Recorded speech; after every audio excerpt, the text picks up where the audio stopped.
There are many theological systems within Christianity, but not all systems treat God the same. Some present a God who tries, some present a God who reacts. Calvinism presents a God who reigns. This is not about tradition, not about labels, not about John Calvin. This is about one question: is God truly ultimate? Here are 5 reasons Calvinism must be true. 1. If God wanted to save everyone, he would. Psalm 115:3 says, "Our God is in the heavens, he does all that he pleases." If God ultimately wills something, it happens. No force resists him successfully, no creature overpowers him. If God equally and decisively willed the salvation of every individual, then none would be lost. If even one person perishes eternally, then either God did not will their salvation in the same way, or God's will can be frustrated. Scripture never portrays God's sovereign will as fragile. Therefore, salvation cannot ultimately depend on human permission. 2. If determinism were false, God would not even be ultimate, even over his own knowledge. Most Christians affirm that God is omniscient. He knows all things, but how does he know the future? There are only 2 possibilities.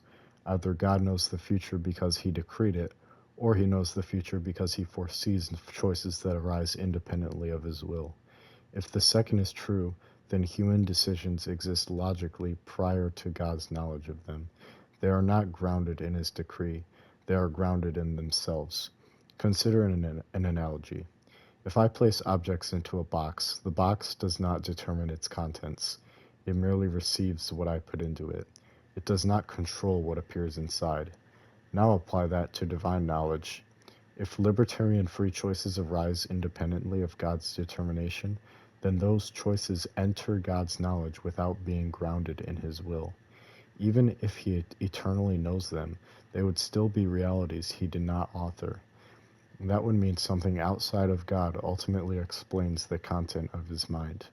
But Scripture does not portray God as a passive container of information. In the book of Isaiah, chapter 46, verse 10, God declares, "I declare the end from the beginning. My counsel shall stand, and I will accomplish all my purpose." His knowledge and his decree are inseparable.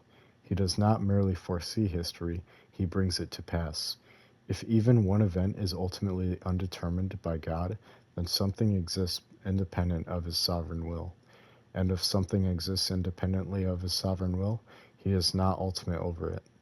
Calvinism preserves this truth. Nothing informs God, everything flows from him. He is not reacting to history. History unfolds according to his eternal decree. 3. God's ultimate goal is his glory. Why does God save? Ephesians 1 repeats it again and again. To the praise of his glorious grace.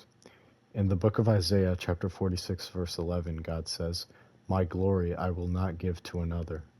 If salvation is partly God and partly human free will, then the decisive difference between the saved and the lost is not grace, it is the sinner.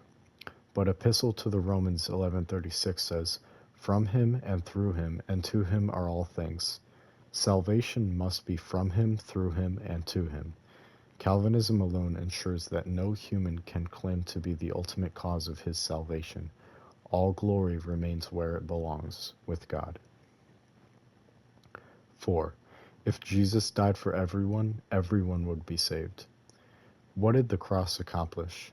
Did Christ make salvation possible, or did he actually secure redemption? Matthew 1:21 says, "He will save his people from their sins," not make them savable, save them. If Christ truly paid for every sin of every person, then God cannot justly punish those sins again. That would be double payment. Yet not all are saved. Therefore, Christ's atonement was definite and effective. The Father elects, the Son redeems, and the Spirit applies. Perfect unity within the Trinity. No wasted sacrifice. 5. Universal sin proves inherited depravity. Here is something observable. No human being, apart from Christ, has ever lived without sin. Epistle to the Romans 3 says, "None is righteous, no, not one." If humans are born morally neutral, if they possess equal ability to choose obedience or rebellion, then across thousands of years and billions of people, at least one person should have chosen lifelong righteousness, but none have. Different cultures, different upbringings, different circumstances, same result: universal sin. A universal effect requires a universal cause. The cause cannot be environment, it must be nature.